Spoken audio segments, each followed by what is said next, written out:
Kwa dhimele nyakoro mgajiwang duol makedo kwa mibadhi pachoka EACC yodo ripode maromalo fabich miachiel prabiro koda chiel mag mibadhi hikomenda ganario prayo koda dek ganario prayo koda ngwene kinde keta yanga ripodno elok tich mar gibo ma Nairobi. EACC owacho ni file 534 pod nono ka buche 221 nitiere doho. EACC bende owacho ni mwandu maromo bilion 2.9 mano oyud kokalo yor mibadhi oduok ne wegi. Jakom maduol no mar EACC Dr. David Oginde wacho ni mit bilie ma ni nyime pachoka kaka chiel kuom kido mag mibadhi anyate pise mag piny owacho. Bende okwayo ute lamo kod jodolo mondo me kik yie mibadhi e kanisni kendo gikaw chung' motegno mar kedo kod mibadhi e pachoka. And so there is need for Parliament to help us in strengthening the existing legal framework to address challenges that impede the effective anti-corruption interventions.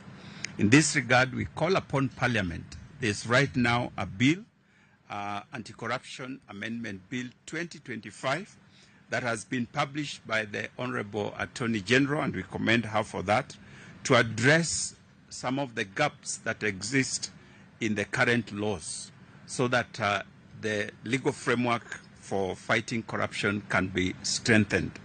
And so we want to call upon our members of Parliament, both in the National Assembly and in the Senate, to give this their support so that we can strengthen these laws that will enable us to do a better job.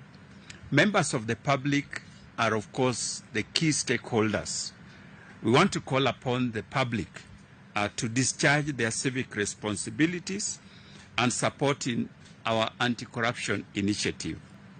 And we want to ask our members of the public not to engage in acts of bribery, corruption,